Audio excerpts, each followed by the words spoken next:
Awesome. We'll see what kind of turnout we get for this impromptu little gathering that we're going to do. I was going through my notes on the flight home, and I just got really pumped and excited to be able to want to share some of these things with you. So that's why I scheduled this. I'm like, hey, if I'm going to be going through some of the highlights of the evening and this week's event that I was at, I wanted to be able to take a few of them and be able to bring them back to you guys, because as you know, you are all marketers, and you've heard me say that over and over and over again. While we're waiting for some folks to get here, go ahead, check in, let me know who you are and where you are located.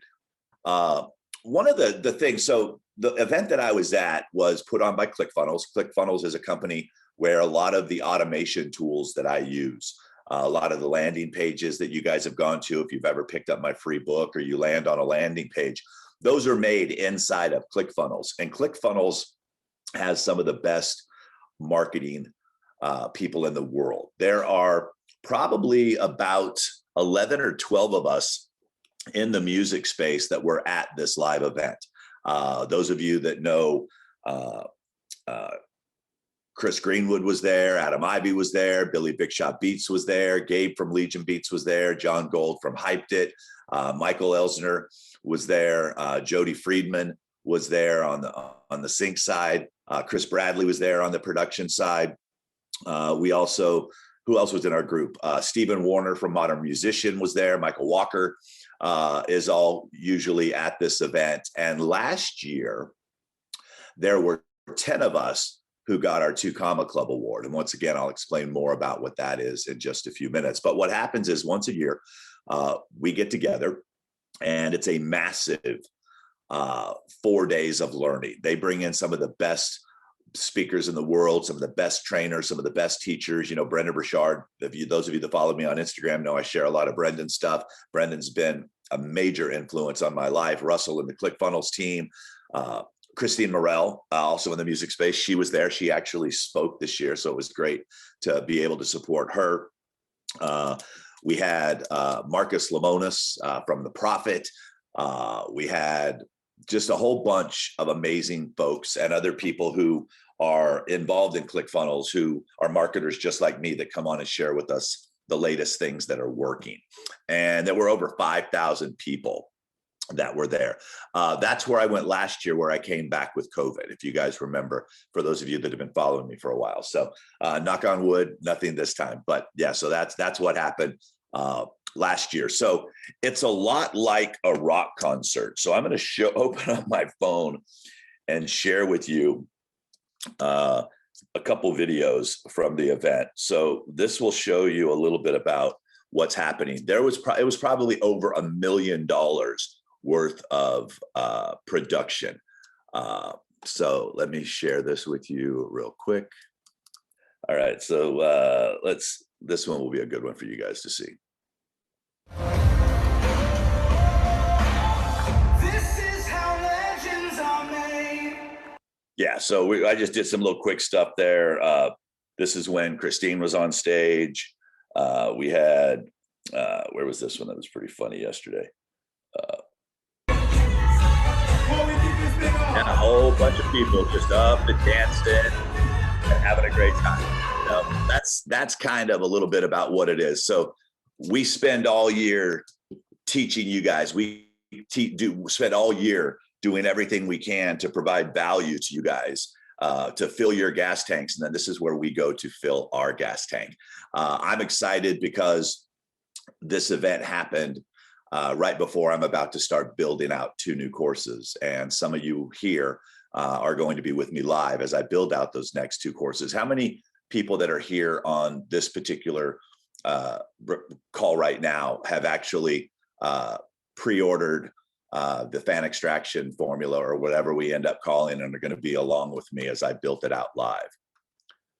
Yep, Victoria Ryan, Luis, good. Okay, good. Yeah, so there's a few of you guys that are here. So this came, Oliver, yep, Ursula pre-ordered today. So yeah, so this came at a really good time because, one, I was able to see some things that are working and some things that I was missing, and a lot of these things I want you guys to understand. All of you realize you are a business, correct? You understand that you have to market your music in order to get people to see it, and ultimately in order to take people through the process that I teach, or some of these other, you all understand you're a business, right? So a lot of the things that I'm going to share with you, I'm going to share with you examples how I use them in my own business and how you can use them in yours. So one of the first things that they talked about is that people will first connect with your product. So in your case, it's your music. People are first going to connect with your music. Now, if you want to build a sustainable business, though, they must connect with you. Does everybody understand that? It doesn't matter how great your music is. If they do not ultimately connect with you, there will be no business. You won't sell them CDs. You won't sell them merchandise. You won't sell them tickets to shows. You won't get them involved in your crowdfunding. How many of you, and how many are, so like somebody said something to me the other day, they were singing this song and I go, oh my God, that's a great song. Who sings it? And they go, I don't know. I just heard it on TikTok. How many of you understand that that's real right now? That there are songs that people know, but they can't even tell you the artist that sing those songs. That sucks. It really does, because you put a lot of energy and a lot of expenses and a lot of time into the creation of this, and you put it out there and the whole world's loving it and nobody knows who you are. They know it's your song. So that's one of the things that we're really going to be focusing on in this new fan extraction course that I'm teaching, is that, look, once we get their attention, how do we bring them into your world? How do we get them to come into your world?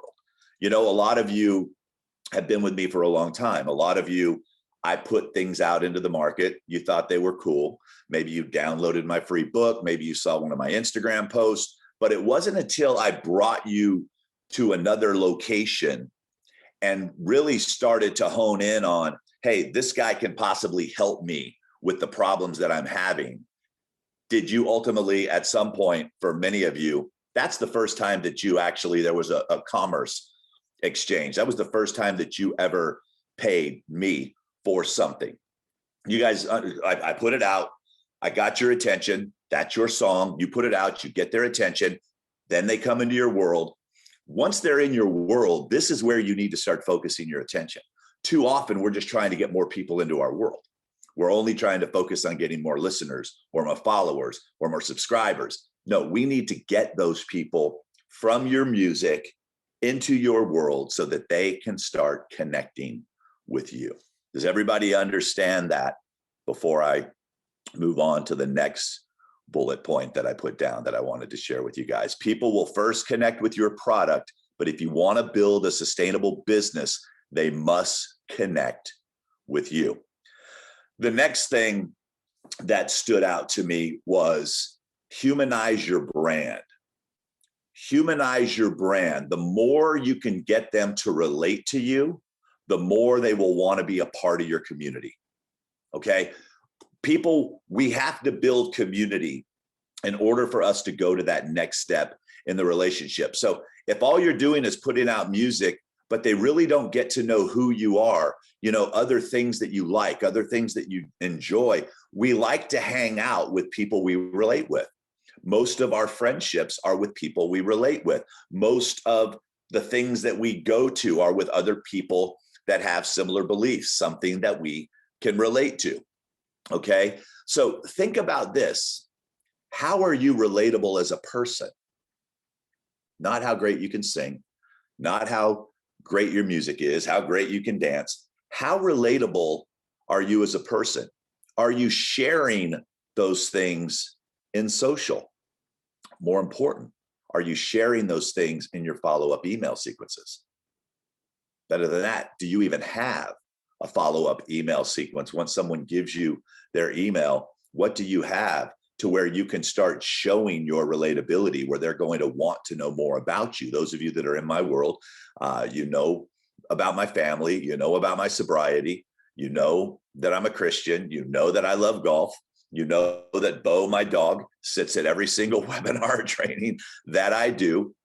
People can relate to me, And I'm not going to be relatable to everyone, and you're not going to be relatable to everyone, but you have to at least give them a chance to get to know you more than just your music. Christopher asked a question. Does that mean we should share day-to-day life experiences? It depends. If you think that that will enhance the conversation, Christopher, by all means. Now, we don't need to bore them with everything that we do in their life, in your life, but there are certain things that you should be doing. That kind of leads me into when you can show you're a relatable person and you can show your vulnerabilities. You got to remember, most people on social media are only posting the perfect lives that they wish that they were living. You get that? Most people are only posting their cool stuff. They're not posting the struggle because they don't want people to think that they're struggling. Well, how about the fact that people want, how do I word this right? People want to root for the underdog.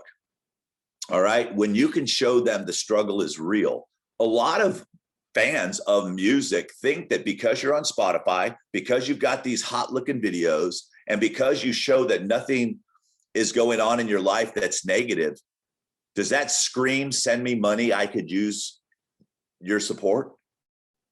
No, they're not going to randomly just think to send you money. They're just not randomly going to think to do anything. If you paint just a perfect picture, they have no reason to want to support you because they think you're all good. Does everybody understand the psychology behind that? If everything looks perfect, if someone always looks happy, do you ever go on to them and say, hey, what's going on? I notice you look a little down. No, they've got this fake ass smile on all the time. They're always pretending that everything's going great. How many of you, and you can only say this to me if you want, how many of you, it's a struggle right now. It might be a struggle to pay your bills. It might be a struggle to record music. It might be a struggle to find time to engage with people on social media. How many of you have that struggle right now? Yeah, absolutely. Share it. Share it. Don't beg. Don't whine. Don't cry. Don't come across as needy. But like Simon says, let people know the struggle is real. Instead of just posting a photo of you in the studio where everything looks great, if you're in this position, I'll give you an example of something you could post. As you're leaving your job, you could say, just finished working to double. So excited to get in the studio so that I can create this new music to share with you. So just got finished working a double, but hey, as an independent artist, I'm the label, so someone's got to pay for it. Now you just humbly shared with them, wait, you have to finance this whole thing? They don't know that because they don't know whether you're independent or signed to a label. They just know that they liked your music. So when you start explaining to them, here's what an independent artist is. A lot of you ask and say something like this. And by the way, still any of my words, anything that I share with you is free. Take it. Okay, use it. Many of you have asked, what's it mean to be an independent artist? Well, what that means is that everything I fund. And a lot of you have come and asked how you can help support that. You appreciate the music that I create. You appreciate me showing up and, being a part of your life, even though I don't physically know all of you. You guys are sharing my music. You're liking my videos. And I love that. But some of you have asked, is there a way to do more? And then boom, you lead them to an offer, a way for you to be able for them to do more for you. Does that make sense? Did that feel scammy? Did that feel icky because you asked somebody for money by sharing with them that some people are asking how they can support you? It's all about how you frame it. Hey, I'm a starving artist and, and I'm flat ass broke and, and no one wants to support that. But when you can get them to understand, because here's the thing, they're walking down the streets of Nashville. I'll use Nashville as an example. A complete stranger comes up. Sir, can you spare $1? I need something to eat. You know what he did that most of you don't do? Can anybody answer that? What did that person do that most of you don't do?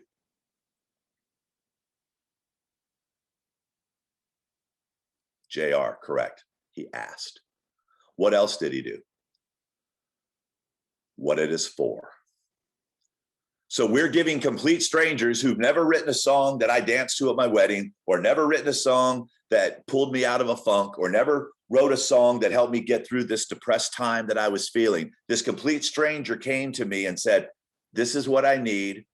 Can you help me? This is what I need it for. And I gave a complete stranger money, and your fans are doing the same thing. And many of them have not given you $1 because you've never asked. Some of you are here that have never bought any of my courses. It's not from not asking, that's for sure. Or think, you know, I'm always trying to prove to you guys that I'm the best solution for a problem you might be having right now, but you might not be there yet.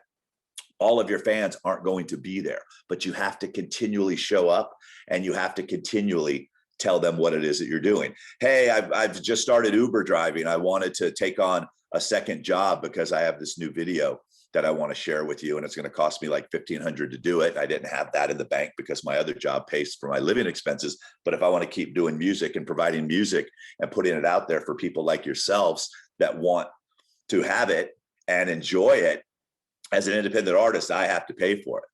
And now all of a sudden you've just planted the seed. Maybe you're not going to actually ask for it at that point, but you're at least marketing. You know, marketing, there's a difference between marketing and selling. Okay. Marketing is just constantly planting the seed. Okay.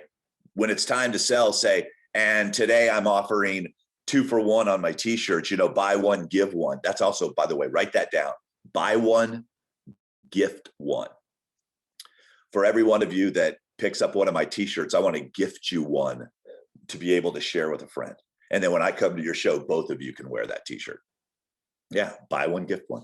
BOGO. That's another strategy I don't think is being utilized a lot. 2 for 1 CDs, 2 for 1 anything. It's like, bring a friend. Why? Because you want them to bring their friends, because it's going to grow your audience, because you know when they hear your music, they're going to love it.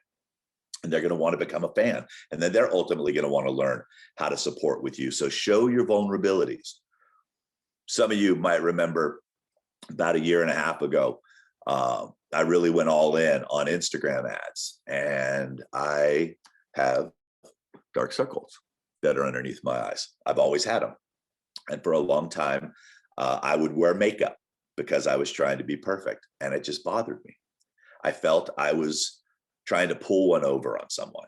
All right. I figure if someone can't accept me for who I am and what I'm offering to teach them, then I don't really want them into my world anyway. So if I'm going to wear makeup for these videos, I'm putting on a false front. Yeah, I'm not saying that people are coming into my world under false pretenses, but that's not the real me. So I stopped wearing makeup in my videos. And then I would get comments on the Instagram videos like, dude, lay off the crack, or, oh my God, this guy looks like a vampire, bro, get some sleep. You know, heroin will kill you. All these different comments would be showing up underneath my videos. Now, I'm 30 years sober. Okay. I did all that crap in the 80s, but I laughed about it. I made jokes about it. Some of you may have seen the Instagram videos where I had these, I don't even know what they're called. Maddie gave them to me. These things you put under your eyes that lower the puffiness. So I put these big old white things underneath my eyes, and I did a whole training video, and I never made reference that they were on my eyes. Now I have to wear glasses so I can see. But I never made reference of what was going on with my eyes. And there were more people going, dude, what's up with this guy? It's like I shifted the conversation. And then I came back and I said something like, look, here was me sharing some of my vulnerabilities. By the way, guys, this is as good as it gets. If you're going to judge me by my looks, you're screwed. You should judge me by the content that I provide you. But people loved me showing my vulnerabilities, and people started relating to me because of that. You know, in my presentations, whenever I'm going to do an offer, I will always tell people at the beginning, there is going to be an offer made. Here's how much it's going to cost. And a lot of people, I'll do a follow-up survey and I'd say, hey, why is it that you decided to work with me anyway? And they said, because you were the first one that ever just came out and said, I'm going to sell you something. That can be to your advantage, people. That can be to your advantage. So share your vulnerabilities. Now, some of you aren't comfortable enough yet to do that. Sometimes it also depends on the genre of music that you're in right now. I know Oliver Pecora's here, and I know Sophie really shares her vulnerabilities, and people love her because of it. You know, she's not always trying to be perfect. She's just present. I would rather you be present than perfect. And too often you guys are waiting to get perfect before you're present. Understand what I mean by that? I would rather you be present than waiting until you're perfect. Because most of us, I cannot relate to perfect people. Most people I know can't relate to perfect people.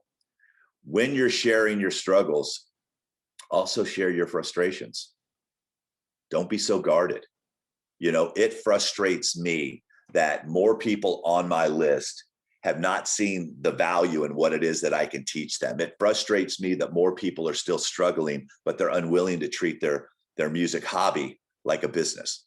Most of them are wanting results of a business, but they're treating it like a hobby. That frustrates the hell out of me.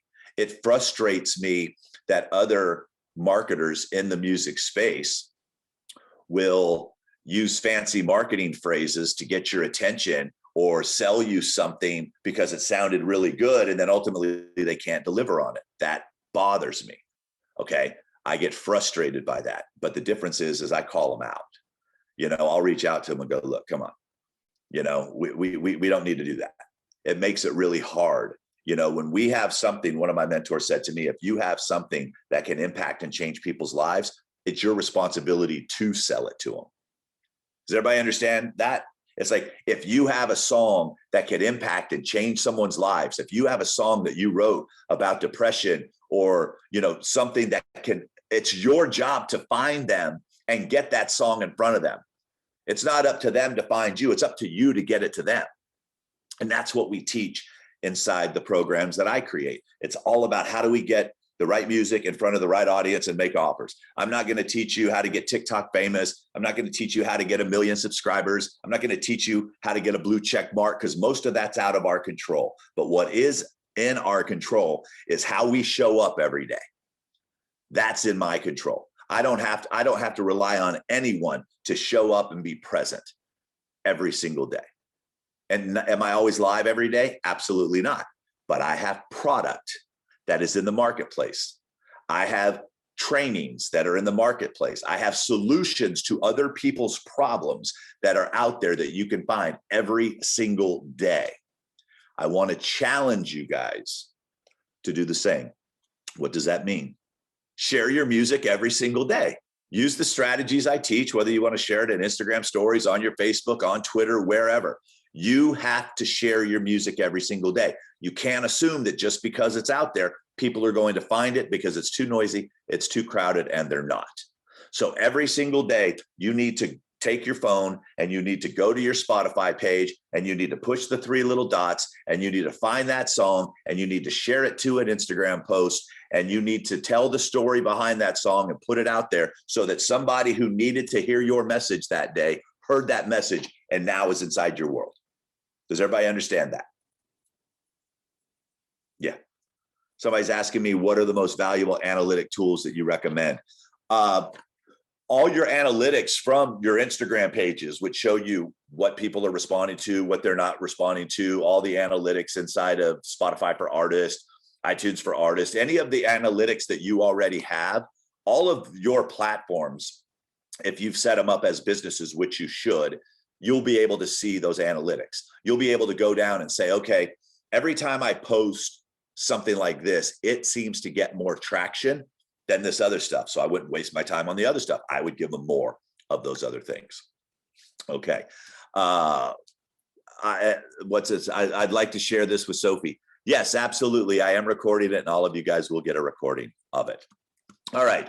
So far we've covered in our short period of time together, people will first connect with your product, your music. If you want to build a sustainable business, they must connect with you. It's number 1. Number 2, humanize your brand. The more you can get them to relate to you, the more they will want to be a part of your community. How relatable are you as a person? Show your vulnerabilities. Share your struggles and also your frustrations. Don't be so guarded. If you have struggles, talk about them, but do it in a relatable way where you don't come across as a whiner.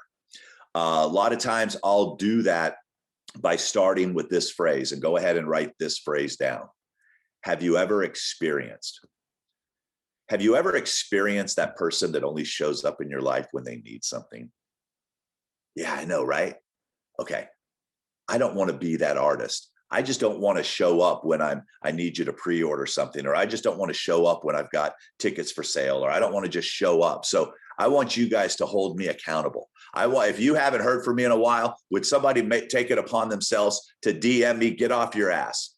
You know what I mean? When you start saying stuff like that, you have just subconsciously told them, I want to be present for you. I'm human. I forget as well, but I also don't mind people coming to me and reminding me of something that I've said. Make your fans your accountability partners. That's a good one, right? I just thought of that. Make your fans, your best fans, your accountability partner.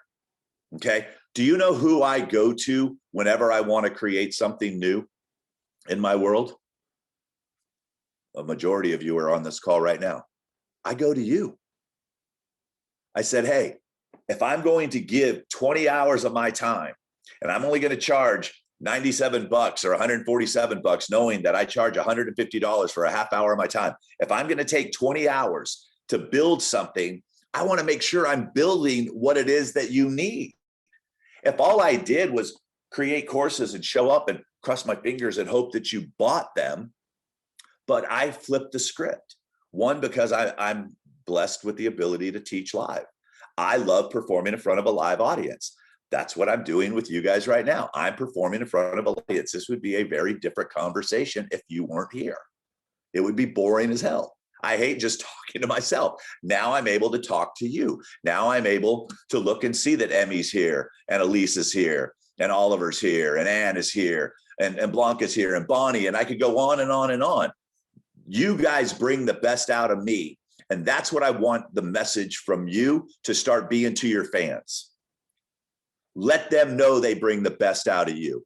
Let them know that you've got a writing appointment on Tuesday. What would they love to hear you write about? Guess what? When you write something and you show up and said, hey, I just got done with a writing session, I'm going to share that with you tonight. Guess what? They're all going to show up to think if you use their idea. Make your audience your co-writers. Hell, they're the ones that you're going to need to buy the stuff. They're the ones that you're going to need. Stop going at this alone. You don't have to. And if you build community, which is, if you leave with anything from this, if you build community, let them be involved in your process. They will want to fund your operation. Okay? They will want to fund your operation.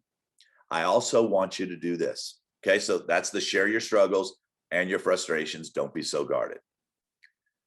Remember this, people love the underdog story. What is the most relatable story when you watch American Idol, The Voice, AGT? Learn from them. What is the first thing you ever hear before you ever hear music? The story.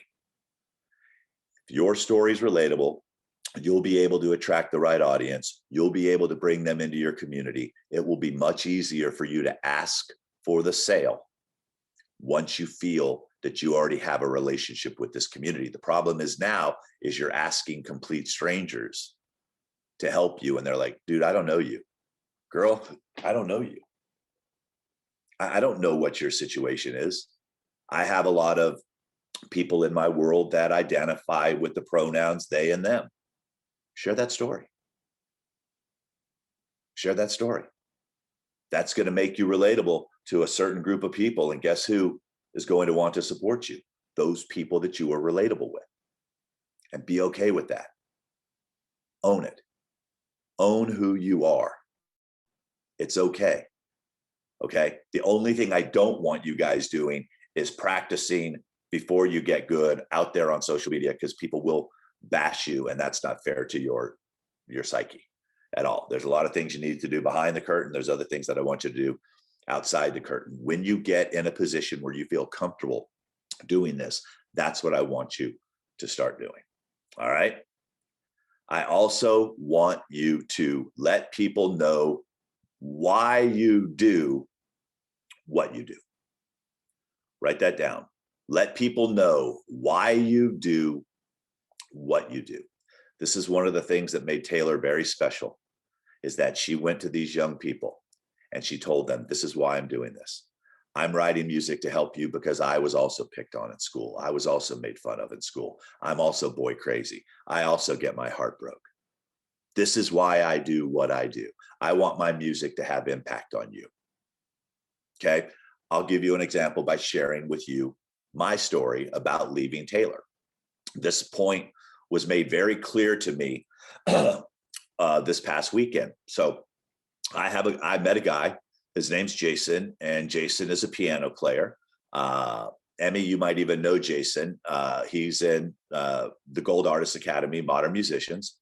And I just flat out asked him a question. I said, can I ask you a question?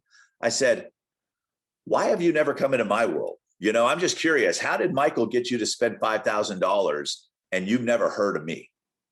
And he said a couple things to me that stood home with me. It's like Tianioli or something like that, Emmy. It's like ravioli, but different. I'll look it up real quick because he sent me a text earlier, so you can do it. But it is Tony Oli. He's the guy that headed up the Costa Rica experience too. So I'm sitting with Jason. He had approached me earlier in the week and he said, hey, you're somebody whose name keeps coming up. I want to get you on my podcast. So I asked him what it is that he did. So after we had really spent some time together, he'd gotten to know me. I just flat out asked him that question, because here's the reality. If I don't sell courses and programs, I can't pay my bills. I can't support the lifestyle that my family and I want to live. I can't put kids through college. I mean, I have yet to find a bank or a mortgage company that accepts that I'm verified on all the platforms, how many fans, how many subscribers, how many likes, how many people that are on my email list. They don't give a crap. They actually want money. So in order for me to continue to show up for you guys, I ultimately need people like yourselves to come in and support me. Now, I've chosen, and this was a choice I made, to not to be the most expensive person out there. Okay, that was a choice that I made. That's not saying that anyone else who has a high ticket course, there's anything wrong with that, especially if they're doing a lot of work for you and, you know, providing a lot of services. But I chose to want to help as many people as I could. That's kind of come back to bite me in the butt a little bit. So this person says when he was out there searching for coaches and looking for someone, he found Michael. So he went into Michael's program. And he said also too, once he did start doing some research on me, he felt that I was unapproachable. So the image that I was portraying to him is that I was unapproachable, which those of you who know me know that's the farthest thing from the truth. You can hit me up on Instagram. If there's a customer service problem, the phone number at the bottom is my cell number. I'm the most approachable person in the world, but he thought because of all my accolades, working with Taylor and working with Sony Music and working with American Idol and all my verifications, that was working against me with him because he thought that I was unapproachable. So this now became a very interesting conversation. It started at 9 o'clock at night. It ended at about 1 o'clock in the morning. And he said, Rick, he says, can I give you some advice? I said, absolutely. He said, I would like to know more about your story. So here's what I said to him. I said, oh, my story's out there. Big mistake. Because I assumed that someone is going to go find my story. They're going to know why I'm no longer Taylor Swift's manager. They're going to know all these other things about me. I just assumed that, hey, you know, when people find me, they're going to go Google me and all this great stuff's going to show up. And I'm like, holy crap, I am not doing a real good job of sharing my story and showing people just how approachable I am. So one of the things that he said, why are you Taylor's former manager? You say that. How many of you have heard me say Rick Barker, Taylor Swift's former manager? Yeah. How many of you actually know the story? Those of you that say yes, also say yes because I'm in one of your programs. Or no, I don't know it. Yep, you know it, you know it. Yeah, here's the problem, is that I've only been sharing that with people once they've invested in my courses. How many more people do you think I could get to invest in themselves, support me by me supporting them if they were able to hear the story up front? Because I told him this story and he goes, I'm ready to write you a check right now. How much do you want? And I started laughing. He said, when people know the story, it makes you more relatable. So for those of you that don't know, here's my practice. I'm going to share a little bit of that story with you so that you can then figure out how to create your story. Is that fair? You guys okay if I just share this real quick so you can get an idea of how to do it for yourselves? You're good with that. Okay. So I never got into the music business to be a manager. All I ever wanted to do was radio. And after I got sober in 1989, the first time, so my sobriety is in two parts. I was addicted to crack cocaine in the 80s. I went from living homeless on the street, strung out, realized I had a cocaine problem. When I got sober, the first thing I did is I went and I got my GED because I didn't finish high school. I got addicted to drugs in high school, and unfortunately, drug addicts don't tend to show up for things. So once I got sober, I went, got my GED, and I applied for internships and started pursuing my dreams at that point. Like a lot of you, you may have had some setback in your life, but once we get on track, then we have to move faster than everyone else. So I went and I got an internship, ended up on the radio, moved to Santa Barbara, did my whole entire radio career there.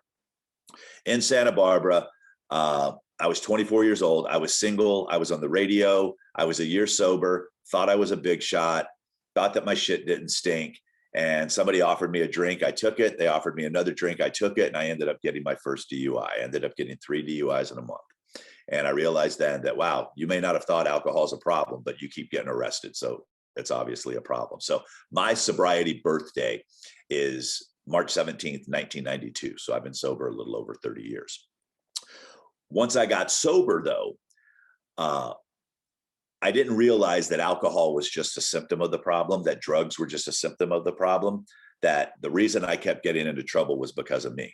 So I was basically a dry drunk, as they call it. I was basically sober, but I was still an asshole. I was basically sober, but I was still a punk.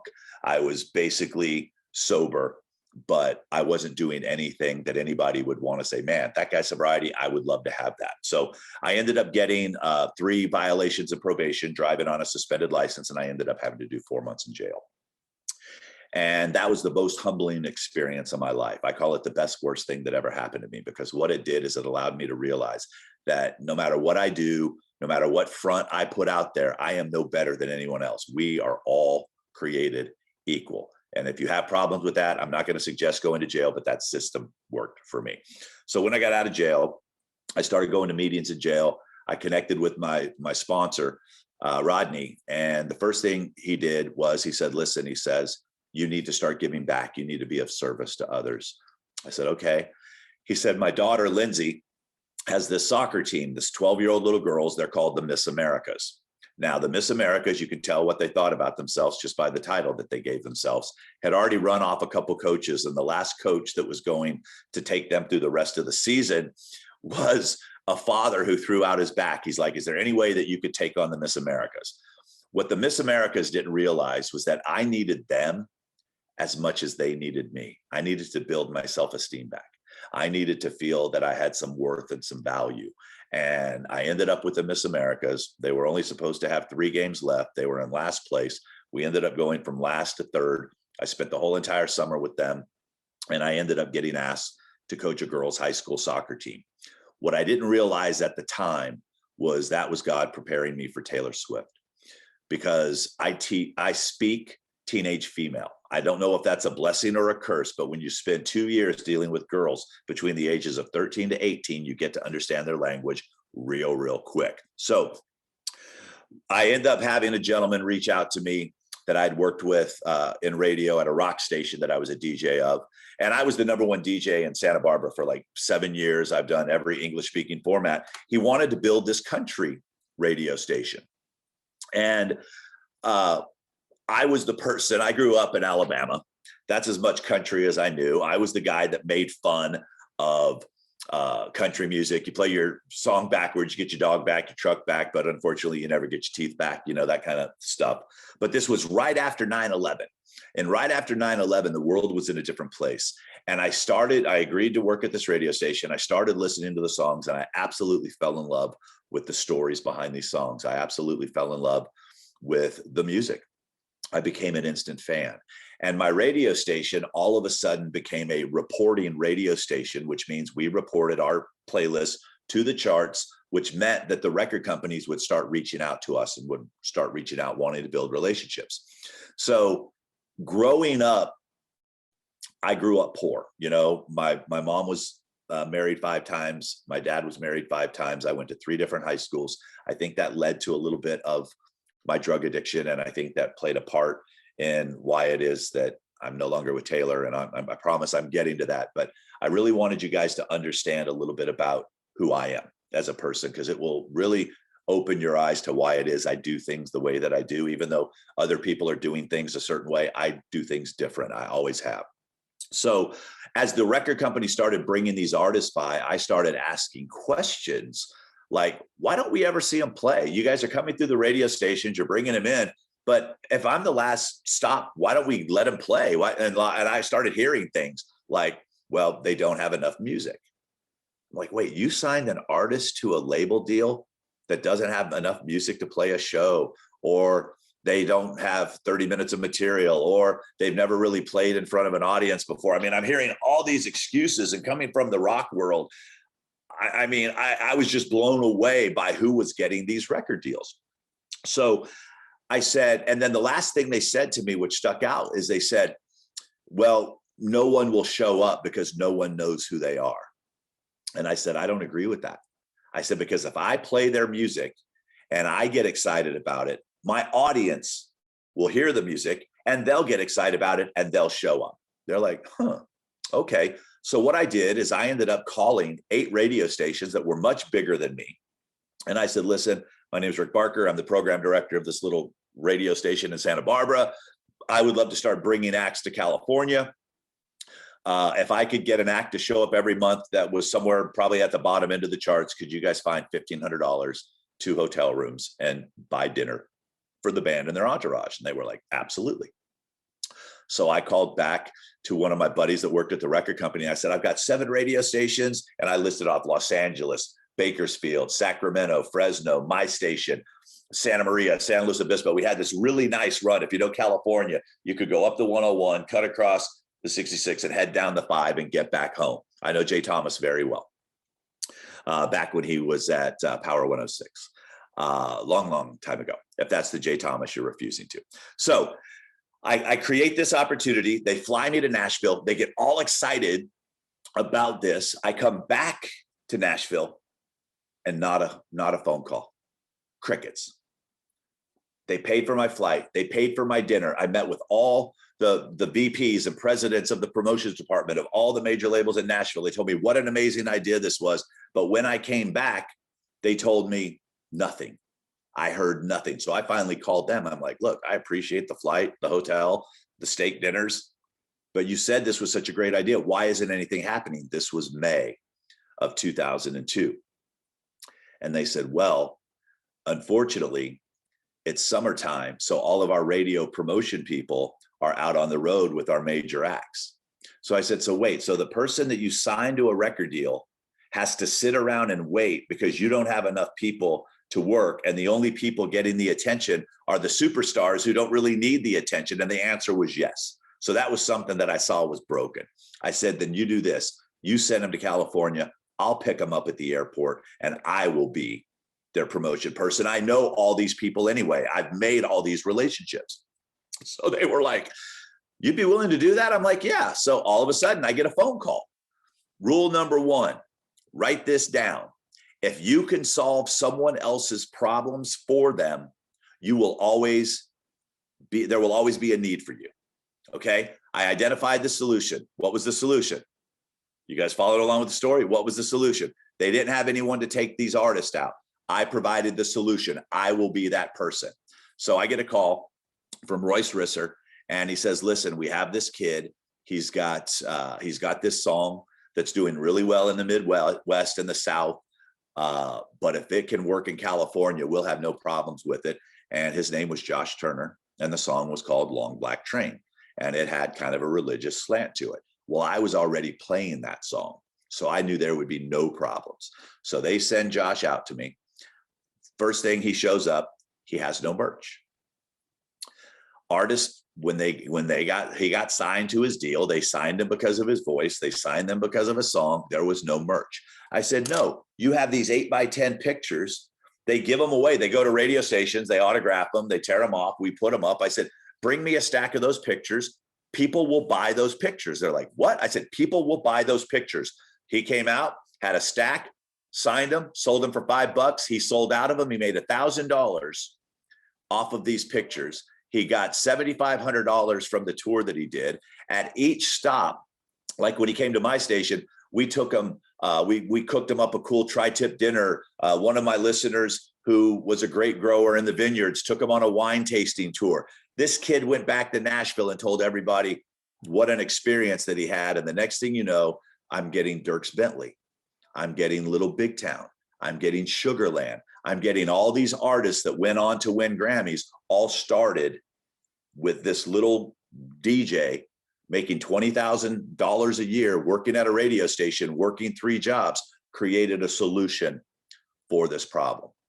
And it was then, that's where I met Scott Borchetta. We became friends. He started sending me songs ahead of time. He liked my ear for music, so I would share my feedback with him. So when he decided to break away from Toby Keith and start his own record company, he called and offered me a job to go work for him at Big Machine Records. So I was working at the time 3 jobs. I was doing radio in the morning, coaching soccer in the afternoon, and bartending. I was a sober bartender, bartending at night so that I could make $75,000 a year to support my family living in California, which is not a lot of money. So when he offered me the job, and it was $85,000 a year and health insurance, I think my wife accepted the job before I did. And I asked him a question. I said, Scott, I get a couple LOLs. I said, Scott, why did you choose me? You could have picked anyone with experience in Nashville, would have loved to have come and worked for you. He said, Rick, I chose you because you didn't know any better. You were too dumb to know any better.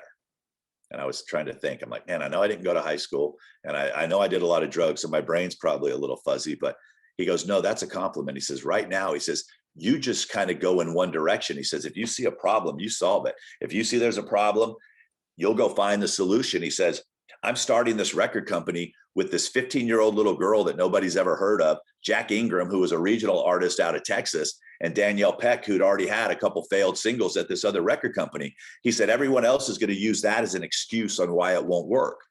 He said, I know I won't get that with you. And then I got hired by the record company.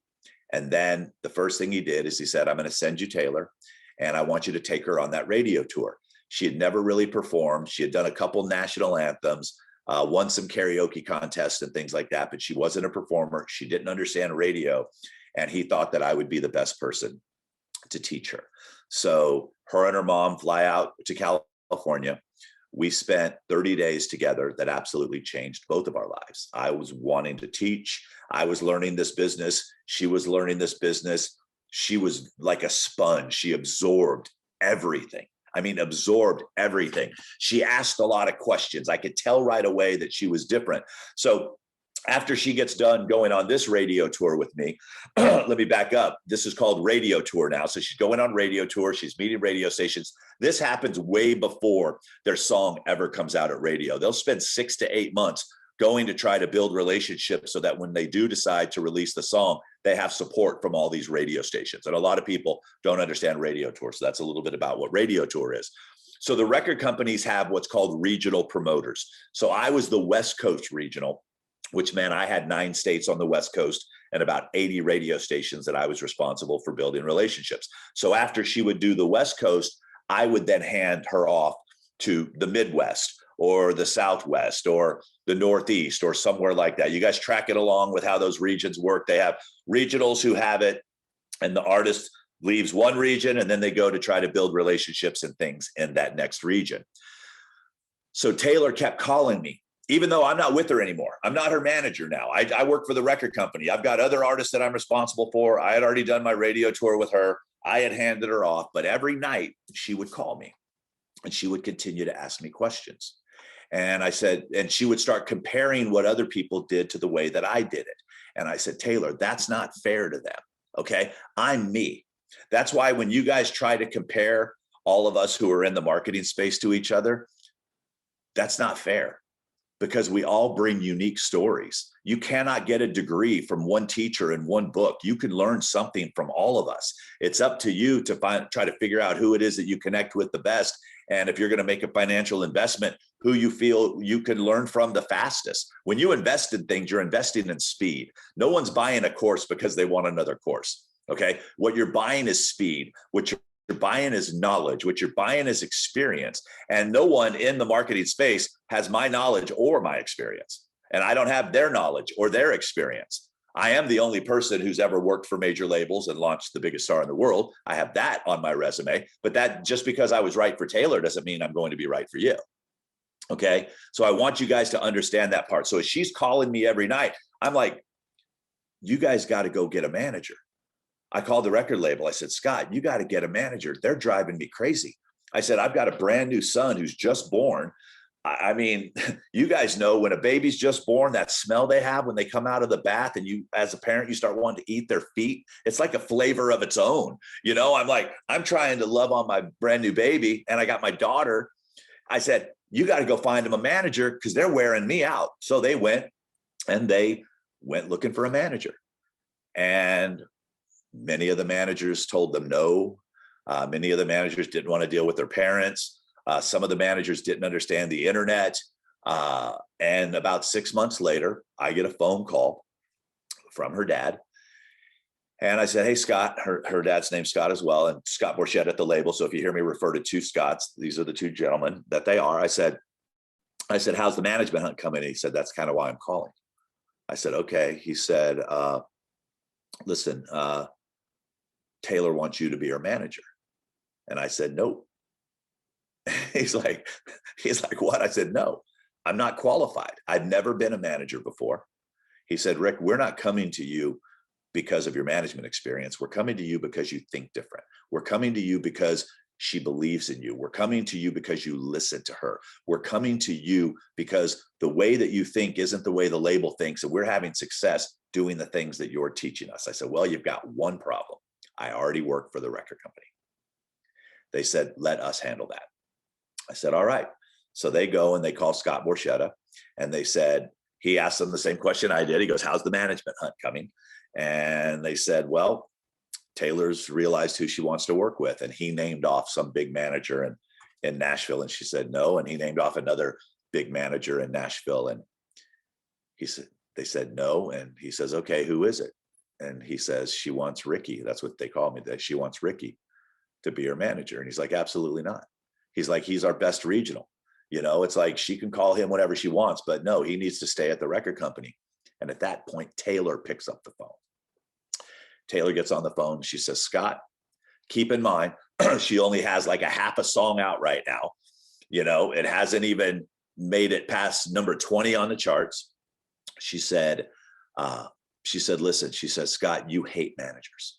You hate dealing with managers. You're always complaining about managers. She said, I am going to one day be the biggest artist on your roster. Wouldn't you want your biggest artist to be managed by somebody that you care about? Someone just asked the question. She was 16 years old when she made this statement. 16 years old, about to turn 17. And he says, okay, you've got a point there. So then they come back. They're all up for it. They decided that they wanted to put me on a salary. They knew, and they know, and some of you don't. So a lot of this stuff I'm sharing with you, I'm pulling back the curtain, and I hope that isn't destroying. Oh my God, I thought that was so different. I mean, it's like, you know, so if you don't want to, if you want to think that everything is what you think it is, plug your ears right now, because I'm about to blow your mind with what it is that I'm going to tell you. Is that when an artist gets signed to a label, their advance most of the time will barely cover the cost of recording. They may get a small living expense, but there is no money made for the first 2 to 3 years, if ever. Okay, because when you sign to the label, you're now in debt because they're funding the whole entire operation. Managers, the traditional way, only get paid when the artist gets paid. And now in the old days, that was cool because a manager could find an artist. I'll just use Don for an example because I see his name right here. If I found Don and I knew Don had something, I would work with Don for a couple years. Then I would go and pitch him to a label. And back then there were like $500,000, $1 million signing bonuses. I could then commission my 15% and I would make money back for the work that I put in. But in most situations, the manager's work is done on the front end and there may or may not ever be a back end. That's why if some of you are struggling getting a manager right now, it's not because they don't think you're great. It's because of the economics. The economics don't work in their favor right now. So that's just kind of a little side note. So that Scott, the dad, talked to Scott at the record company and says, we want to put Ricky on a salary. I don't want him to have to go take crap gigs so that he can get paid and support his family. We want to give him a salary and we want the record company to continue paying for his insurance. And he negotiated a good deal. He said, I want the record company to pay half, we'll pay half, and you as a label keep him on for insurance. So my salary was $150,000 a year and health insurance. That's why my book is called The $150,000 Music Degree. Because I got paid to learn how to be a manager. I got paid to learn that part of the business. And it was kind of also a knock on Berkeley and Belmont and some of these other schools because they were charging $150,000 for a degree on theory. And I was getting paid $150,000 to build my relationship on reality. So that's why it's called that. So I agreed to be on this $150,000 a year salary for 2 years. And then after that, I would go to straight commission. And that was going to be 2008. So I worked through that time. I would leave Nashville or leave Santa Barbara. I would drive to LA, catch a plane, land in Nashville, catch a bus, was touring, was doing all this stuff. And my very last day or my last year with Taylor in 2007, I was gone 187 days. And I weighed about 300 pounds. And I was bleeding on the inside, had an undiagnosed, which now turns out it's ulcerative colitis is what I had. And I was like, God, what's the plan? Because on January 1st, 2008, I was going to go from making $150,000 a year to becoming an instant millionaire because we already had like $13 million on the books and touring, and I was going to get 15% of that. So I'm like, okay, God, what's the plan? I prayed and I said, I'm going to see more money than I have ever seen in my life. But is it going to go out in alimony and child support? My kids were 4 and 2 at the time. Am I going to stay married to my wife? Mom married 5 times, dad married 5 times. Was I going to just become a statistic, or was I going to break that gap? And because I grew up poor, because I never made decisions based on money, because I never had money, it was a real easy decision for me to make. So I called Taylor. I said, listen, when I get in on Thursday, I said, let's go to lunch. I want to talk to you. So I went and we sat down and we had lunch, and we have this little sushi place in Hendersonville that we both really liked because whenever I would come to town, I lived with her and her family. I stayed with her and her family.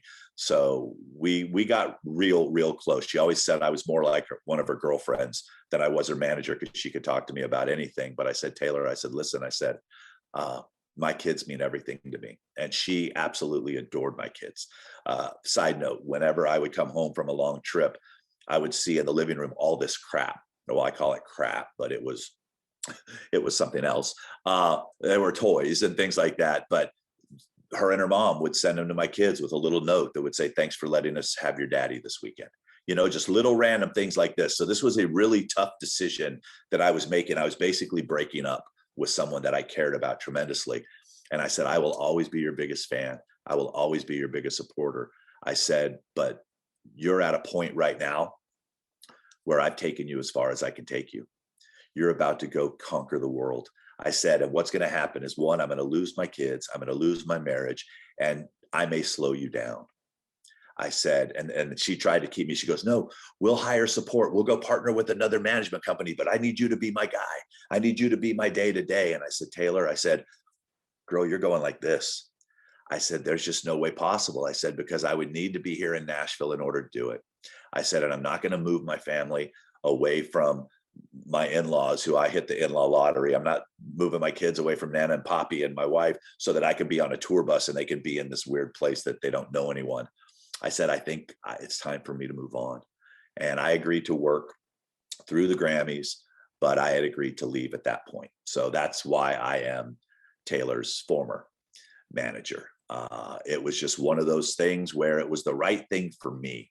And what I didn't realize at the time, and this is something else, and I hope you guys learned some lessons through that story. The whole reason I'm sharing that story is because you're going to hear a lot of things.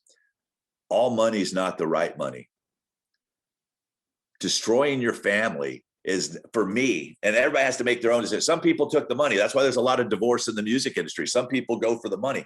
That was just me. It didn't mean that anybody who took the money is wrong. It's just, you have to always do what's best for you. What's best for me is not charging $10,000 for my courses, even though I feel they're worth way more than that. That's just not me. That's not what I wanted to do. What happened then is that I come to Nashville. I told my wife, I said, listen, I said, I don't have a job. I said, but I know if I get to Nashville, I can make something happen. Okay. And the first thing it did is I got a phone call from Sony Music. Are you guys okay with me sharing this, or should we just cut it off right now? Is this helping anyone? Is this, oh, you powerful? Okay, good. Okay. If you have to bail, rock on. I understand. I didn't mean to keep you guys this long. I just feel that, like Jason said, a lot of people don't know your story. So when I told my wife, I said, hey, I want to move to Nashville. I want my kids raised in the South where manners aren't an option. I don't want to pay any more state income tax. And I think we can buy twice the house for half the money. I said, and I know if I get to Nashville that a job, I can find a job. And the first thing you do is I get a phone call from the head of Sony Music. Now, Sony Music's the biggest record company in Nashville. Joe Galante was the most powerful guy in Nashville. Scott Borchetta was the second most powerful. They come from two different unique teaching styles. Most people never left Big Machine and went to work for Sony. They clashed, but all of a sudden, the most powerful guy in Nashville is calling, wanting to take me to lunch. At first, when he called, I thought I was in trouble because I didn't have a job. I started doing some marketing stuff for Kellie Pickler. Kelly was with us out on the road. We spent a lot of time together, and I knew I could sell Kellie Pickler. So I was out getting, branding deals and things like that for Kelly. So I thought I'd done something wrong. But when I went and I sat down with Joe, Joe said to me, he said, listen, Rick, he says, it's just time we got to know each other better. He said, not to take anything away from Taylor, her family, Big Machine, or the record label. He says, but you forget, my people were watching you. You were opening for all of my acts. When we were out with Brad Paisley and all these acts, we were the opening act on all the A-listers, and Joe had all the A-listers. He said, my team saw what you did with her. They saw the way that she responded to you. They saw the things that you created. Write this down. You never know who's watching. Okay. I wasn't out there trying to impress anyone. I was out there being me. I was just out there doing my job. And now all of a sudden, me being me with my faults and all got the attention of the most powerful person in Nashville. And he says, listen, he says, I would love to hire you to come work for us at Sony Music. I would love for you to be involved in the marketing. I would love for you to be involved with the artist development. He said, I don't want you to be an employee because I don't want you to have handcuffs on. There's certain things you have to do within a system if you work for a major corporation. I want you to be you. He said, I would love to offer you a job as a consultant. So I excused myself. I went to the restroom. I picked up my BlackBerry. I called my wife and I said, go into Yahoo. We didn't have Google then. I said, type into Yahoo, what does a consultant do? I'm being offered this job and I have no idea what it does. So, she laughs at me because that's what wives will do. So she laughs, she comes back and she said, oh, they advise in areas of expertise and it looks like they get paid really well. So I, of course, went back and I accepted the job as a consultant. Next lesson I want you to write down. Today, with the internet, we can find out how to do a lot of things.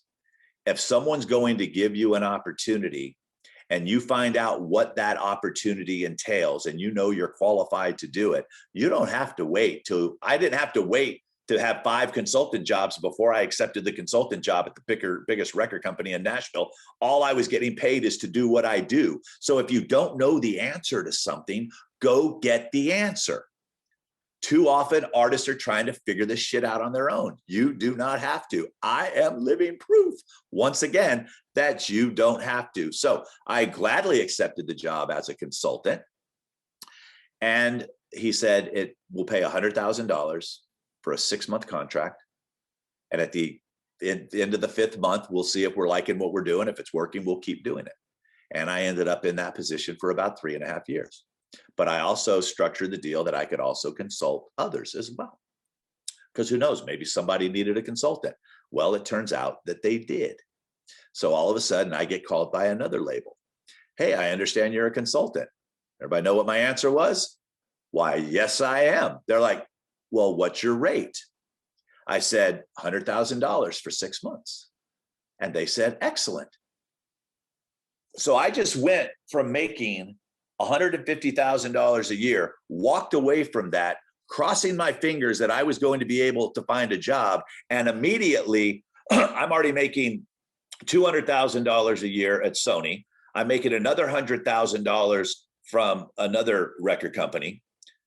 Do that in 2 years, that's 400,000. And then I had an independent artist who had blew through a ton of cash that came to me and said, hey, I understand you're a consultant. I said, why, yes, I am. They said, what's your rate? I didn't say $100,000 to them because they weren't funded by a big corporation. I looked and said, okay, what can I do for this person? And I ended up taking them on, and I did it for half the cost, and I kept them for a few years. So by making what I felt was the right decision for me, which many people wouldn't have made, but I didn't know any better. I just did it because it was the right decision for me and my family.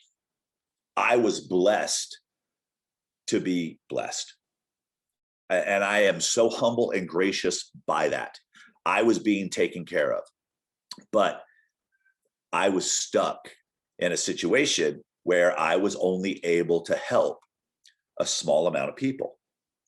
Now, at this time, every father with a teenage daughter who had money was showing up in Nashville with a blank check, wanting me to make their daughters the next Taylor Swift, because the only part of the story that they heard was teenage daughter who writes and sings and dad who has cash. And they thought that was the magic formula. Well, if that were the case, there would have been 10,000 Taylor Swifts, because there's no shortage of daddies with money. And as the internet has shown you, there is no shortage of talent. Matter of fact, there were much better singers out there than Taylor with dads who had money who were failing. Why? Because they missed the work ethic part. They miss the fan part. And that's what I never want you to miss. That's all I focus on. Let the other marketers focus on whatever their niche is. All I'm doing is saying I watched what it was like to only have one form of social media, take that one form of social media, build relationships so strong that Taylor had a gold record, which means she sold 500,000 copies before she ever had a top 20 single in radio. And we did it in record time because we had direct access to the audience and we didn't wait to ask permission. I hope you just grabbed those nuggets, because those were nuggets. We went direct to the consumer, built our own relationships, didn't wait to ask permission, didn't wait for things to be perfect. We went to our community and we loved on that community so much that they did whatever it is that we wanted them to do. That's what made that work. Plus, she wrote amazing songs and she only spoke to her audience, but she wasn't the best singer in the world. Matter of fact, she got exposed for not being the best singer in the world. But guess what? She still outsold everyone. Why? Because she had that relationship with those fans. The same way that Morgan Wallen, who, in a drunken stupor used the N-word and got removed from radio and got taken off any ballots to be eligible to win any of these awards. They canceled him. He got canceled. And here's what his fan base did. They made him the #1 selling artist in the world that year when he was canceled. Why? Because his fans took care of him. They didn't. You see what I'm saying? Once you have a fan base, you can even get canceled and still outsell Drake and Taylor Swift and Luke Combs and be the #1 artist in your genre, even after doing something so stupid Thank God he learned from it. Thank God he grew from it. Unfortunately, people kept telling him you need to stop drinking. And guess what? He was able to get help, the help that he needed. But the point that I'm trying to make is even in this cancer culture that we live in today, he got canceled and was still the biggest selling artist, was still #1 on iTunes, was still outselling everyone who had radio hit and label and everybody behind him. He got dropped from his label or suspended from his label. He had no one working for him anymore, but his music was already in the marketplace and the relationship was already built and he made millions. His name is Morgan Wallen. He was able to survive because of his fan base. You better have written that down. Your fan base will change your life if they feel connected to you. Remember when we talked about humanize your brand? Yes, Morgan Wallen, that is correct. They will love you and take care of you and support you. When Taylor went on the Grammys that one year and sang with Stevie Nicks and Pink or Annie Lennox and Stevie Nicks and was terrible, and she knew she was terrible. You could hear that she was terrible. The fans kept going, no, she wasn't. We love you, Taylor. They were so numb to the fact when she was singing live, they were singing so loud that they could never hear that she was going through puberty, that she wasn't singing notes like Carrie Underwood or Miranda Lambert, but they were singing her songs louder than she was. Brad Paisley said something to me one night. We were at the sound booth, and at this time, she had only had half a song. He called it half a hit. He said, Rick, how is it that the audience knows all 5 of her songs that she's singing? Because as the opening act, she only got 5 songs. And the way that the old record business worked is that you release one song, that song would last for a year. There may or may not be song number 2. And if you didn't have success with those songs, there was never an album. So how were these fans singing louder than she was all 5 of these songs? Because we were sharing them with the fans every night on MySpace. She was giving them demos. He says, the label okay with that? I said, the label got okay with it when she had sold a gold record in 13 weeks. I said, it's amazing how proof changes everything. Too often, we're trying to get people to do things based off of theory. I base everything in my world off of facts, period. I don't think what might happen. I say, hey, this is how much I spent on myself. This is how much one of my artists spent, and this is what I'm going to teach you. I'm not going to tell you what I think might happen because no 2 artists' career paths have ever been the same. And there is no do A, B, and C, and you get D. Unfortunately, you guys have decided to be in a world where no one has to pay to consume your product. Woo! So where's the money, Rick? It's in the relationship. It's like going to Costco. They have those samples. You eat enough of those samples, you like it, you go and you buy the remainder. But what if you could go into Costco, eat the samples, and take that out and walk out? Boom. Taylor built such a strong fan base by showing up every day, by being herself, by only focusing on the people that she knew she could help. She didn't try to be everywhere. And by the way, that was the only social at the time. You guys have more opportunities now. There was no paid ads. You could put your message in front of 10,000 people for a couple $100 and start the relationship process. You guys all have the tools to do it faster than she did.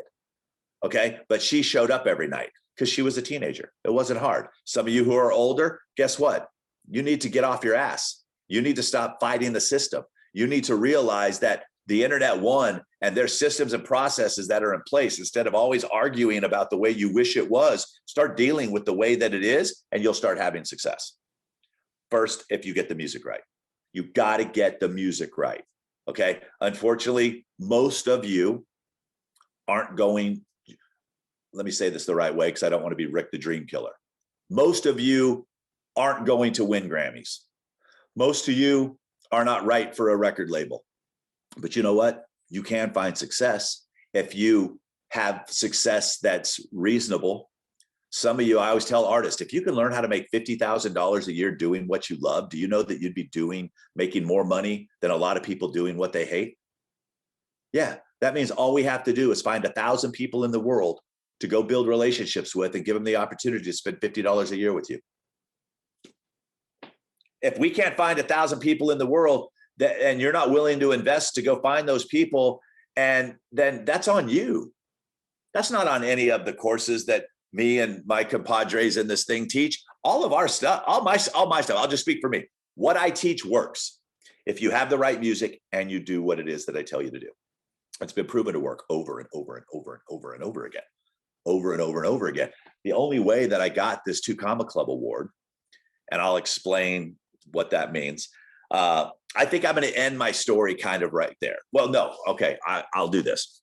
So I ended up consulting artists. I ended up having all these dads show up. I ended up working with American Idol, being the social media mentor. Once again, I did take one small little course and I put it out there.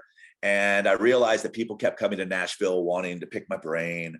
And I kept saying the same things over and over and over again. And I said, you know what? I said, I'm spending my days. Now, this is something I don't share a lot because I don't want people to think that the major label system is bad, because it's not. It's right for the right artists. Just most artists aren't right for it. But it's taken them a while to catch on. It's taken them a while to understand the internet.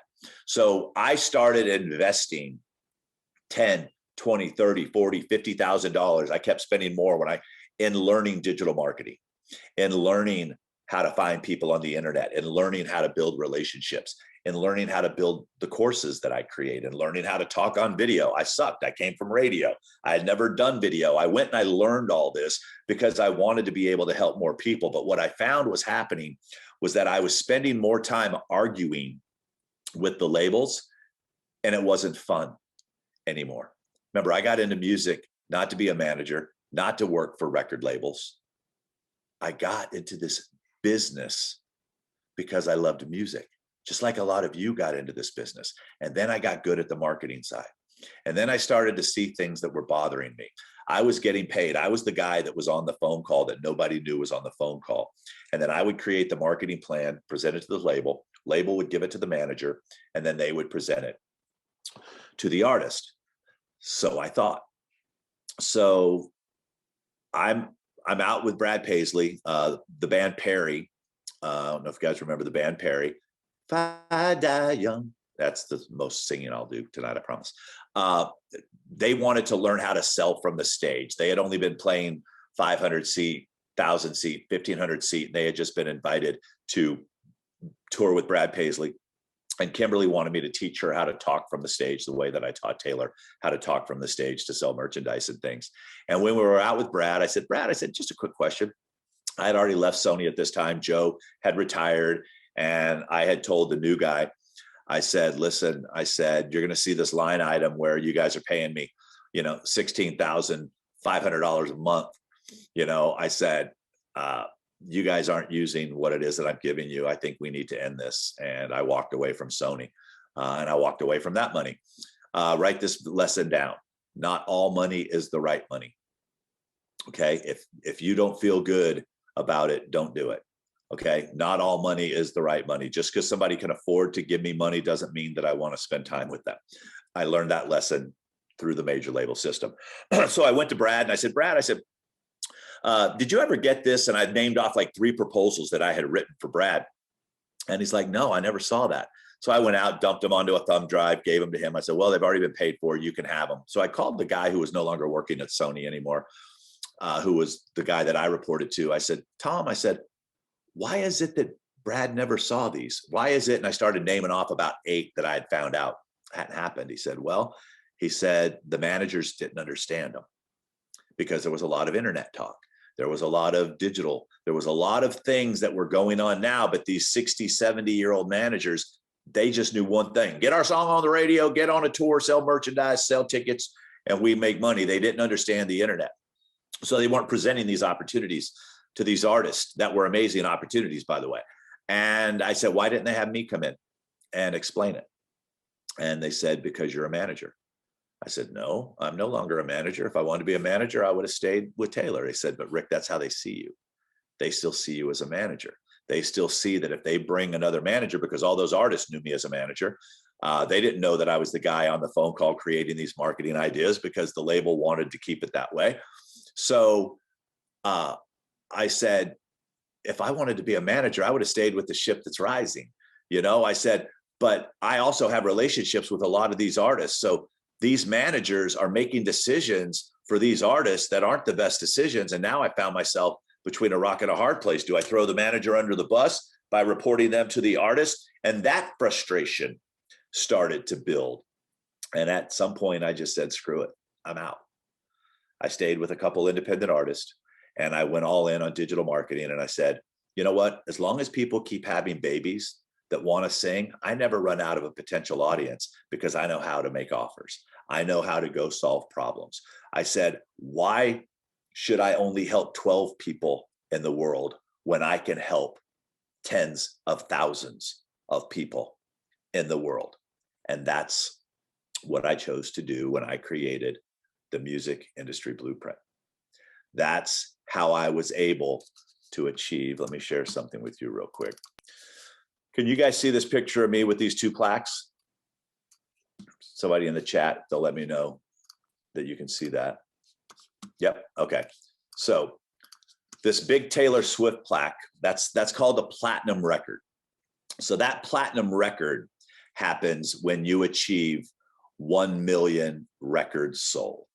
So that plaque for me represents my participation in helping one artist reach millions of people, achieve her dream. Now, the plaque on the right is what's called the ClickFunnels 2 Comma Club Award. And ClickFunnels, they award people who generate $1 million through a specific funnel. So that, in order for me to get this, I had to help thousands of artists. One artist, thousands of artists. So yes, I was able to generate over $1 million in a funnel. How did I do this? I did it with free books. I did it with $5 programs. I did it with $97 programs. I did it with $25,000 coaching. But this particular funnel itself, I got this during COVID. During COVID, people realized that stuff that Rick Barker had been talking about, streaming and the virtual tip jar and running ads, that they were too busy for.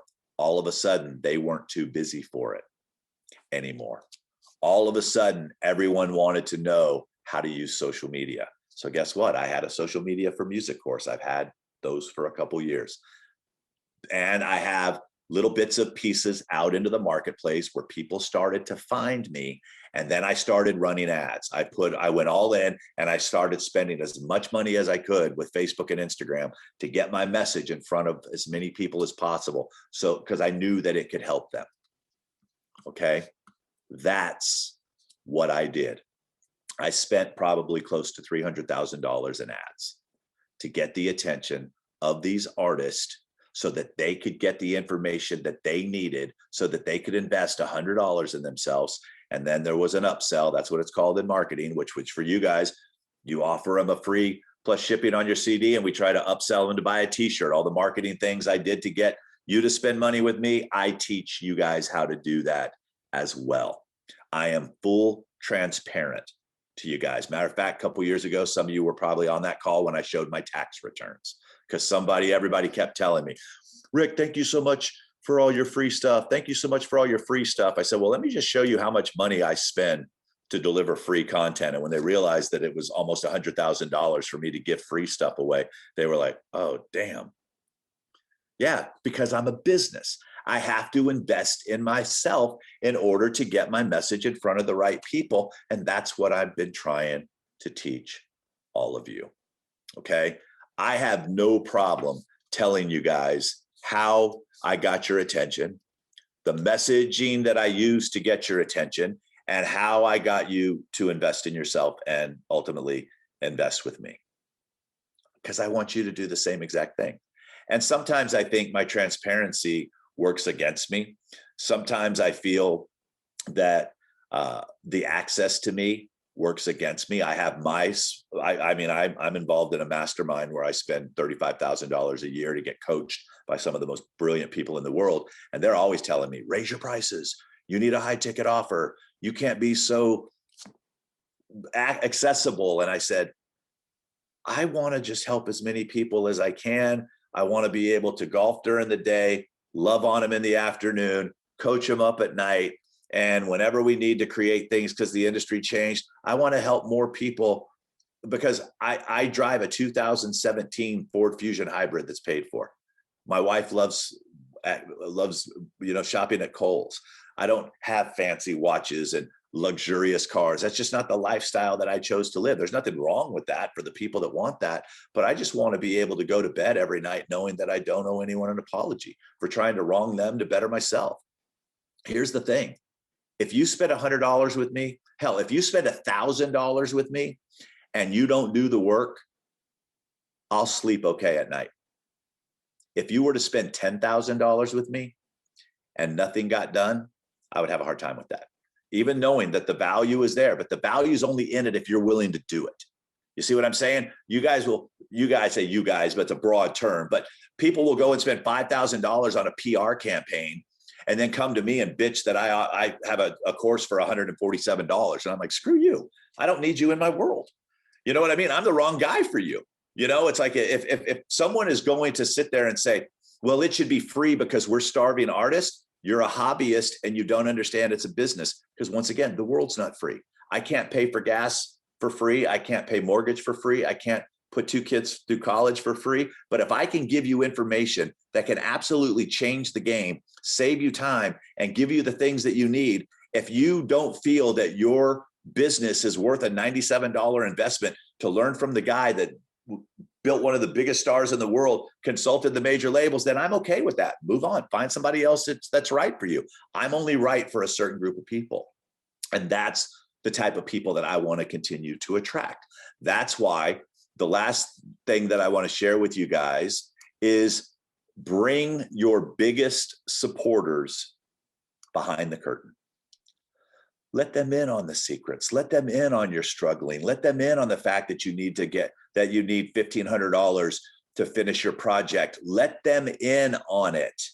They will help you. If you have built the relationship correct, they will help you. We don't need one person to write you a check for $1,500, but guess what? 300 of them might give you 5. See what I'm saying? But they won't know unless we bring it up. But reward them when somebody does something cool for you. Randomly, just call them, send them a voice message on their Instagram and say, "Hey, I love that dress you were wearing in your Instagram post. Just wanted to say hey." And don't try to sell them nothing. You won't have to, because the next time you go to sell something, they're going to remember you because you were different than every other artist that's out there. By the way, Taylor's not doing that anymore, so you guys don't have to compete with her. You know, but there's a whole bunch of people that love your style of music, that would love to get to know a person who's got quality music that they're hearing on playlists. They're like, damn, you know, it freaks people out when I send them a voice message. They're like, dude, I know how busy you are. I'm not too busy to pick up the phone. I mean, Oliver's here the other day. He had a question in an email. I felt I would rather just have a conversation with him. So I sent him a response back in the subject line. Here's my phone number. Call me. That was at like 10 o'clock at night. Okay. When you have that type of relationship with the people that support you the most, when you make special offers to them, I mentioned that I'm building these 2 new courses starting tomorrow. And what I did is I went out I have my email list segmented by buyers. So I went to everybody that spent money with me, whether it was $5 or $5,000. And I said, hey, because you have invested with me in the past, I'm going to be creating 2 brand new courses. I have no idea what they're going to be called, but come to this training and I'll show you what it is that I'm going to do. Some of you are here, may have seen the email come out about fan extraction. And I sent that, and in there I said, hey, I'm building out these 2 courses. I'm going to build it live. The reason I'm building it out live is 1, because I work better in front of a live audience. And 2, I know if you show up live, you will at least have done the work. You will at least be fresh with this. I said, and instead of paying, and when they're going to be released, there's going to be 2 sections. We haven't named them yet, but there's going to be organic extraction, which is we're teaching websites, emails, and I'm doing a whole bunch of that for you, all the new social media stuff. I think that one's going to be like $147. And then we're doing a new ads course, And this is going to be called paid extraction, and we'll come up with a name. Actually, the people that are part of the course are going to help me create the names for it and the marketing behind it and be my first testimonials. That's why I'm basically letting them in on the recording of my record. That's basically what I'm doing. And I'm letting them be a part of it. So they're going to be able to take ownership of it. Yeah, Nicole, I love the word extraction too, because the 3 phases for me of extraction. And here's the thing, for those of you, I'm going to do you guys one. For those of you that are here, that maybe you're here and you've never purchased anything from me, I'm going to give you the opportunity, if you would like to be a part of this as well, to get that same deal. All you need to do is go to rickbarker.com/extract. And for whatever reason, I'm not able to send chats to everyone, and I don't know why. Let me go here real quick. Let me go in the chat. Let me go all the way up here. I gotta set it somewhere. I think because I didn't spread it out long enough. But yeah, go to rickbarker.com/extract, or send me an email and I'll get it to you. So you'll see what my fan extraction formula is. So to me, there's 3 types of extraction. The first thing, let's see who paid attention. This will be fun. I'll let you guys answer it. And then, by the way, I will do a Q&A here in a second. What's the first thing that we want to extract from someone? Anybody who's been on that training? Do you remember? Their attention. Da-da-da-da-da, Jimmy, you got it. That's right. The first thing we want to extract is their attention. What's the second thing we want to extract? Email. Boo, Elise, you guys are smart. That's right. Sometimes we're trying to extract the email first. No, the first thing we want to do is extract their attention, and then we want to extract an email. So I'm going to set up everything that we need once that we get their attention. How do we walk them to a point where we can ultimately extract the email? And then the last thing we want to extract from them is, I'm leaving this on you guys. You remember, you were there. Money. Yeah, ultimately we want to extract money. So we're doing a whole new ads course. I'm going to build out a saved audience for every single genre of music of the people that are represented in the program. I'm going to build that out. We're going to put them in the course, so you'll have access to it, including Christian music for those of you that asked, because you've been restricted. I ended up building an audience that's working, and we're going to share that with you. I'm also going to build out websites in real time. I'm also going to build out your email list. I'm going to give you everything that you need. So what I did is I said, for those of you that want to come in and be a part of this, you can get both of those courses. So one's going to be $147, one's going to be $247. I said, you can get both of them for only $97. And boom, everybody started jumping in on that. Okay. So if you would like that opportunity, if somebody could type in to me, to panelists and attendees, rickbarker.com/extract.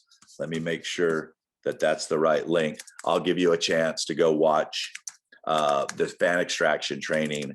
And you can also, if you want to, pre-order it and be involved with the training, which starts tomorrow. I'm going to be building it out live over the next 3 weeks. Yeah. So right now, for the next 8 hours and 24 minutes, but even if you get there, I'll make sure Matt doesn't turn that off. You'll have the ability. Here's what it looks like, so that you know you got to the right page. It's going to be the fan extraction formula. There's an hour-long training that I do, and then you just click, yes, I want to be a part of it, and you're able to beta test and be along. Because what's going to happen is at the end of every day that I teach, I'm also going to be doing live Q&As immediately following that, because I want you to get your questions answered. And there's no other person in the space that will build it live and give you the abilities to ask questions, to get your personal specific question answered. Doing that, that's how I built out the Music Marketing Vault. For those of you that own the vault, that were a part of that, every day we would come, I would teach, I would push stop recording, then I would put start recording again, and I would do the live Q&A. And we were able to make sure that you got your questions answered. And we've had some great success with the people that have gone through that. I was able to get some amazing testimonials I share in that fan extraction video. I said, because the more success you have, the more success I have. Because today, I'm only able to be successful if you're successful. If I'm putting out a bunch of courses and they don't work, then trust me, they're not going to work for everyone. The whole reason I don't try to take success for what you guys are doing is because then I think I would also have to take credit for those people that are failing, because the majority of people that buy courses will fail. Just know that, because most of them aren't willing to do the work, or their music's not quality. Okay, that's just life. It's like everybody who goes to high school doesn't become the valedictorian. Okay, same books, same classes, same teachers, same everything. It's just certain people are going to excel. Not everyone that makes the high school football team is going to get to go play in college. They were good enough to play in high school, but they didn't have the talent to go to that next level. And then everybody that goes to that next level in college doesn't go to the pros. Why? Because you need talent, desire, and work ethic. Many times your desire doesn't match your talent, or your talent doesn't match your desire and your work ethic, and you're just an artist that's really cool, and that's okay too. But I'm really wanting to help people move faster. That's why I do things the way that I do that. So the next thing that I want to share with you, the last thing on my list of notes was consistent content, not just on socials, but also in email. Okay, not just on socials, but also in email. So yeah, thank you. Let me see who. Meeks, I appreciate it. Yeah, rickbarker.com/extract. You can go watch that training. I don't know why. I mean, shit, you just spent an hour and 38 minutes with me, but if you want to go watch that training, or you just want to go say, screw it, I'm in. I want it for $97. I told people this. I said, you're going to get to ask me questions, and I'm going, not only am I going to teach you, but I'm going to sit and answer questions. And I'm not cheap. Ask Nicole. Nicole's been part of my coaching programs that were thousands and thousands of dollars, but this is something I'm willing to do. So if you've been here for an hour and 38 minutes and I'm not worth your $97, then I don't know how much more I can do to show you that. But hey, that's okay. I didn't come here to sell anything. I came here to tell stories and to give you guys the opportunity to learn a few things about me, and for me to learn the things about you. So let me go into some of these questions. Will BOGO work with Pod? Candace, what is Pod? Let's see. Where can I go check out your coaching program? Zach, I don't have a coaching program anymore. I do one-on-one coaching now. I don't have a coaching program. Only people in my courses are able to buy my time. So I do half-hour Zoom calls or 1 hour Zoom calls. I usually put about 10 hours a week aside for that. But I stopped doing coaching calls because a lot of people stopped showing up. They weren't cheap. If I was going to commit to be with you for, every week for, 3 months, then I had to put a price tag on that to get people to show up, and people stopped showing up. And, that was just, I didn't enjoy it anymore. And I didn't feel that the right person was getting the value out of it that I felt they should get in order for them to justify that expense in their business. So now I do one-on-one coaching, and people just pay for my time as they use it. Not, hey, give me $7,500. It's like, hey, here's $300 and I'm all yours. I always say it's cheaper than a Brett Manning vocal lesson and cheaper than an attorney. There's a lot of ageism in the music business. I consider my age as a vulnerability, but I think there are probably more productive vulnerabilities to share that aren't off-putting. Your thoughts on how vulnerable do we go? So Elise, here's something that I will say is this. People will ask me, Rick, does age matter? And yes, age does matter. But here's the good news. If you're willing to understand that there's probably not a record deal out there for you, unless you come with a massive audience and you're already generating, because record labels aren't in a position anymore to take you from 0 to 70. They used to be. Now they take you from 70 to 100. So if you can get from 0 to 70, then age isn't an issue. But if somebody's going to try to invest in you at the beginning stages of your career at your age, that's probably not going to happen. So that there is ageism in that capacity.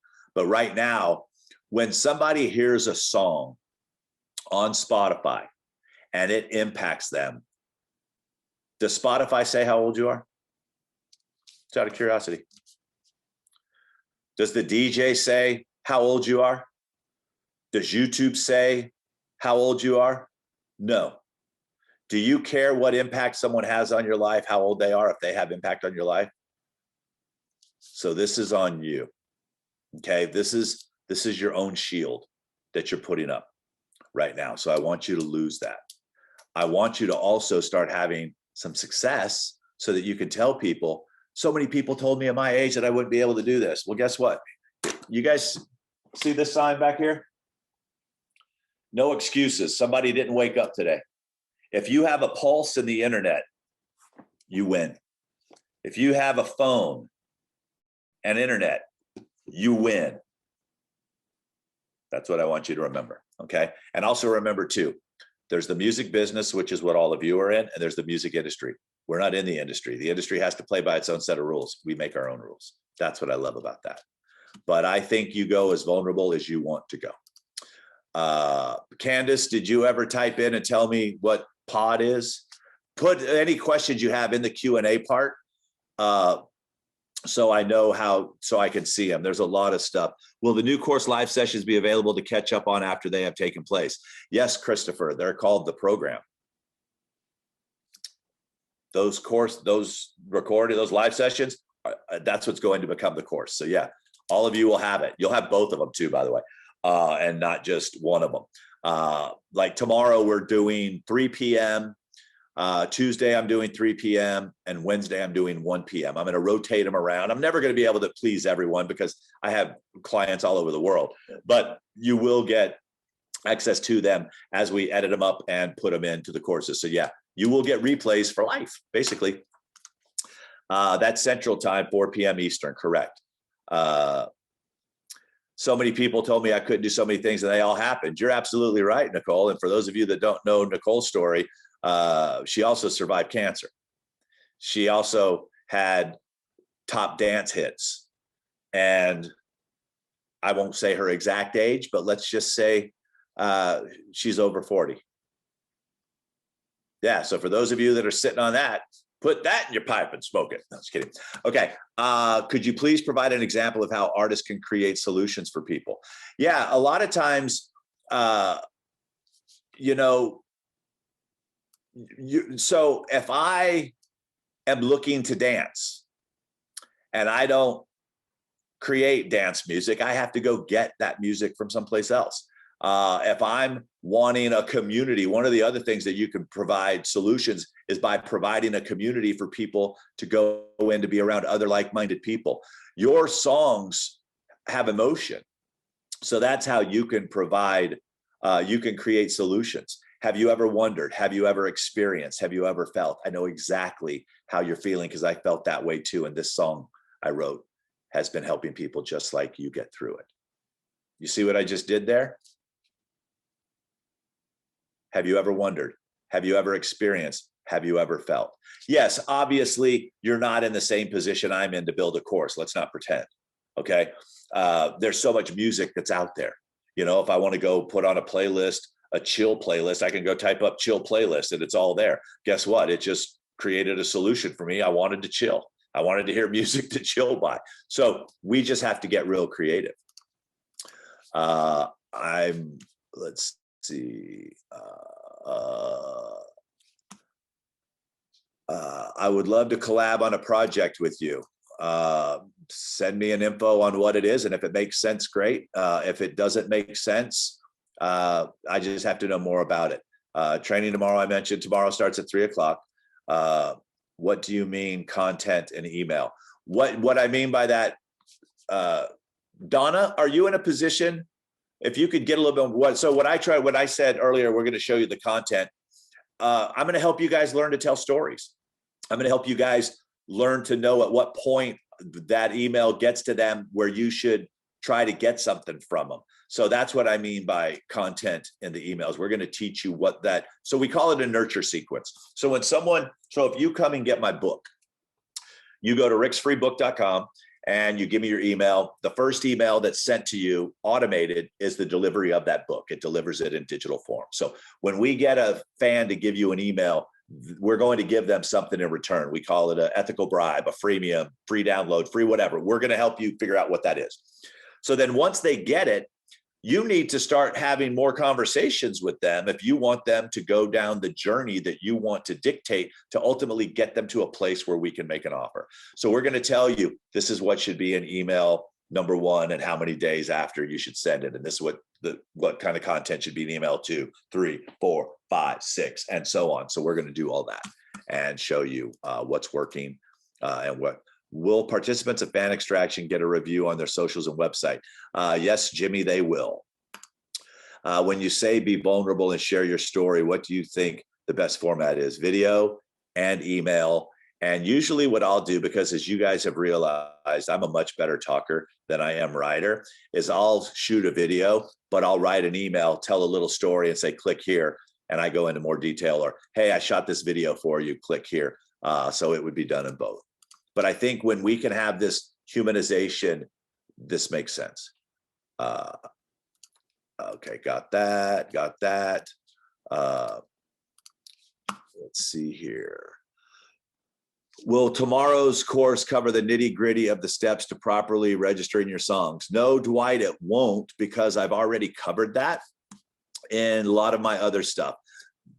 These are going to be focused for that. I did a whole Manage My Music Career 3-day workshop. I have all that inside my Music Marketing Vault program. So yeah, this thing tomorrow will not be that. But I do have stuff for that.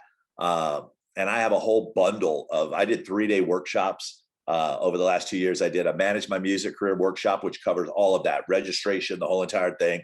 I did an audience engagement and a growth workshop. And I think the bundle of those workshops all together is like $47 or something, but I don't have that as an offer anywhere because I use that as bonuses in some of my other courses. But if you feel that's something that would be valuable to you, Dwight, if you'll send me an email, I'll send you a direct link where you can pick that up, if that makes sense. Okay, so I've cleared out the open questions. Let's see. I'm in the food manufacturing business using your tips. Yeah, what I teach, I also teach in the real estate market, and I'm starting to do work with golf coaches. The difference is I charge about 10 times more than what I charge you guys. And they're like, that's it. But like I said, I know musicians are different. I know they have a commodity that they can sell. You guys have a commodity you have to give away first, but you've all had to pay to get into it. So ultimately, yeah, I would love for you guys to spend, 10, 20, 30 hours a year with me on coaching. Because like I said, as long as people keep having babies, I never run out of a potential audience. If I can spend enough ad money to go find 1,000 people in the world to send me $97 and I provide 10 times that in value, that's $97,000 a month. That's almost $1 million a year. But guess what? With that, I'm helping tens of thousands of people and not just one artist get to $1 million. I mean, isn't our goal to make as much money as we possibly can ethically that makes us happy? I don't know why people think I should be any different. You don't know how many people expect me to give my stuff away for free. That they're like, well, you should just give this to us, Rick. You're already rich. I'm not rich. I have bills just like everyone else. It's just I figured out a way. Or I could go say, I'm only going to work with 20 people and they're all going to pay me $50,000 a year, which I could find 20 people that would want to be able to have direct access to me, come into town and meet with me sit down and work with them. I could go find 20 people. There I have my $1 million. But guess what? Then I would only be able to help 20 people. So I choose to go it in a much different way. You're welcome. Thanks, Rick. Do you have any course content on self-administering, publishing, and royalty collection? I teach in that Manage My Music Career where you should not be self-administering global royalty collection, Don, because you should give up the 15 cents for every dollar that somebody else can collect for you because they already have those relationships. I'll just tell you, Don, you should definitely go to songtrust.com and download their free publishing guide. And they'll walk you through that process. If you're in the United States, register with MLM, register with Sound Exchange, but let those companies who already have those relationships, you do not want that headache.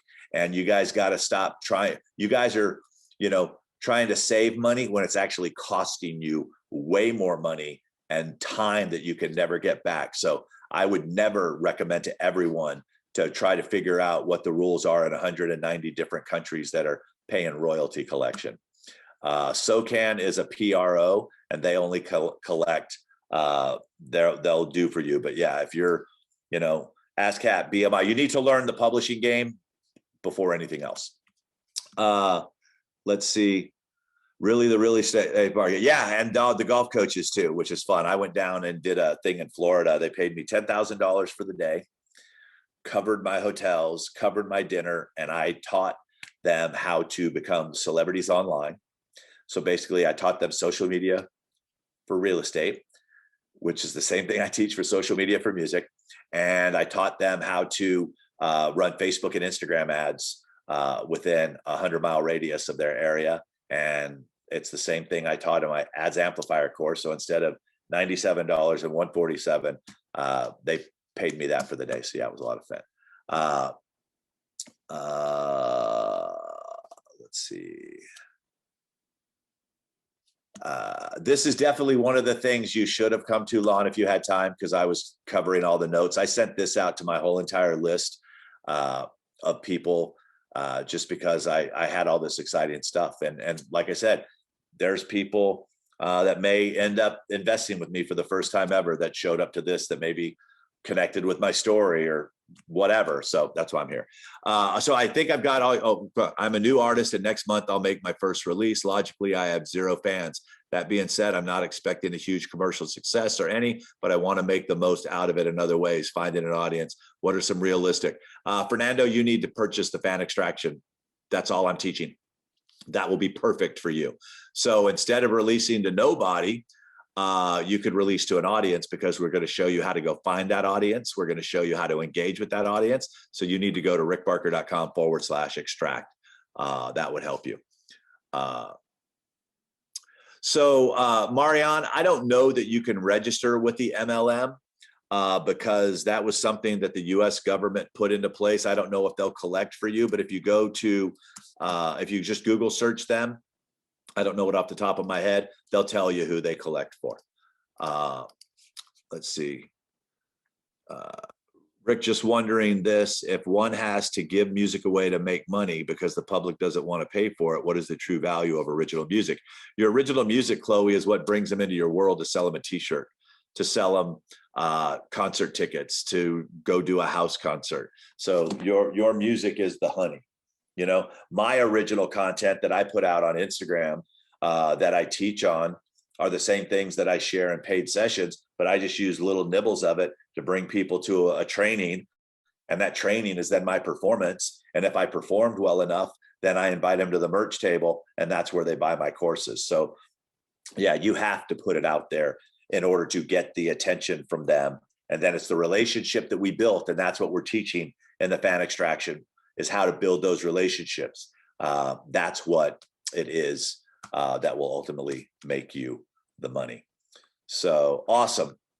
So let me just look here real quick and see. Oh, that's promotions. Let me go to primary and just say, let me look and see. Scott Hall, thank you. Phil, thank you. Let's see. Dimitri, thank you. Look forward to seeing you. All right, cool. All right, so yeah, so listen, I'm going to head out. I got to go eat. I didn't realize I was going to go 2 hours. That wasn't the plan. My plan was just to kind of go through this, but then I wanted to practice what I preach, and I wanted to share that story and tell you the story of the guy who said that people needed to know that story, and that I was very, I came across as unapproachable. So I got to work on that. Maybe it's since the goatee. Maybe I was more approachable when I didn't have the facial hair. Who knows? You're welcome for all of you saying thank you. I thank you guys for being here. And like I said, if you guys want to get in on those 2 new courses and get both courses for only $97 instead of having to buy them separately, there will be a combo price too when they become available, but it's going to be $197 for the combo. So you'll save yourself $100. You'll be able to get your questions answered. Also too, something that we decided to do that won't be done once it becomes available to the public, because I just won't be able to, is that my marketing guy, Matt, and myself, is for anybody that comes in, we're calling it on the beta.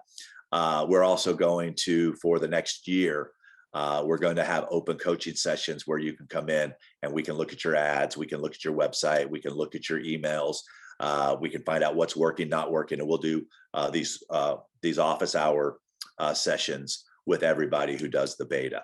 And because that's why I won't offer that to anybody who comes in after we go to market. We plan on going live with this product probably end of October. It's going to take me about 3 weeks, I think, to get it built, because I'm also bringing in some other teachers too to help that are experts in certain spaces. So I'm going to have some guests. I'm not going to tell you who those guests are, but I'm going to have some guests that are going to come in and do some of those sessions, and they'll be there for the Q&A and the coaching stuff as well. So thank you very much.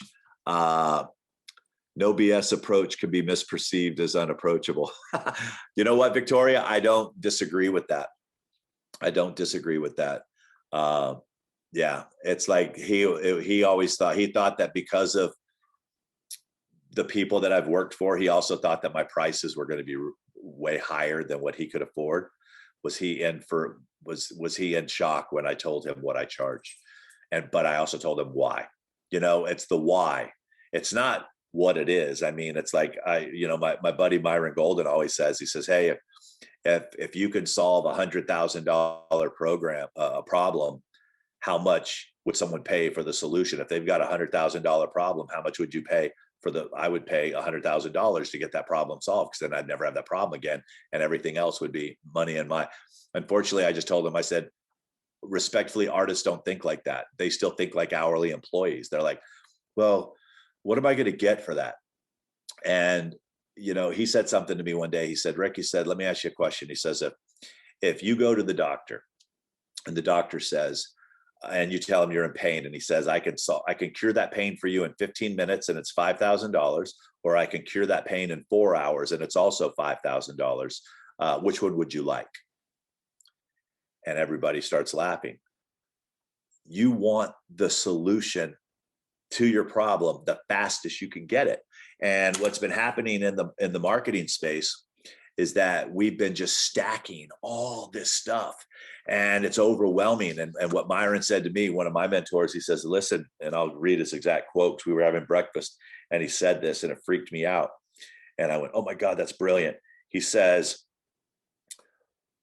when it comes to getting results, now this is also for me because I invest in trainings and coaching and everything too. I drink my own Kool-Aid.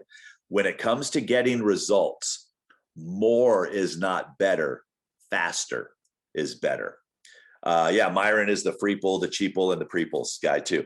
He says, you think more is over delivering. He says, actually, more is overwhelming. So I would rather have a course with less modules and bite-sized nuggets than trying to say, here's it, 47 hours. Then you're like, holy shit, I got to listen to 47 hours to get the solution to my problem. No, it's like, if I can solve your problem in an hour, is that worth $100? The answer for me is hell yeah, I'll pay that a lot. Say what he said again, please. 3 things.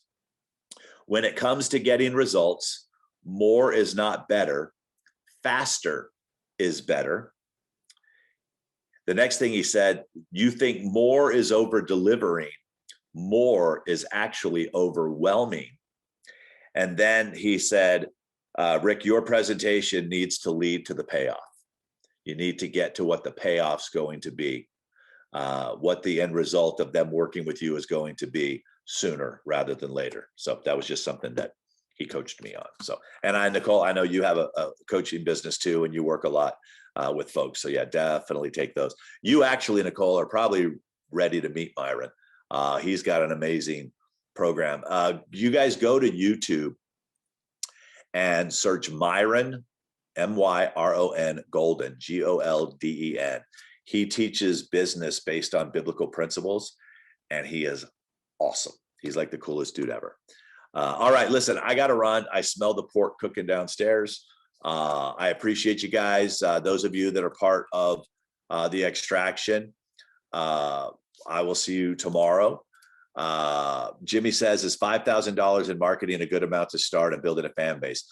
Jimmy, that's way more than enough if the music is right, because you don't want to market a turd.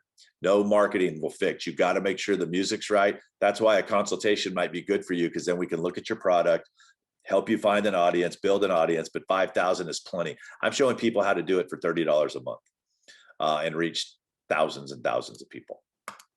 If you have that to spend, you're able to reach tens of thousands of people and hundreds of thousands of people. Trying to sign in, you don't sign in there, Paul, to do it. You go to rickbarker.com/extract. You shouldn't have to go into your Kajabi account in order to do it. Or you need to change your password. So let me know again. But yeah, if you just go to rickbarker.com/extract, click on that button, that should be able to do it. Or you may be using a different email and it doesn't recognize you that way. So let me know, Paul. Just send me a direct email and I'll go figure it out for you. All right, bud. All right, you guys take care. I'll talk to you soon. Bye-bye.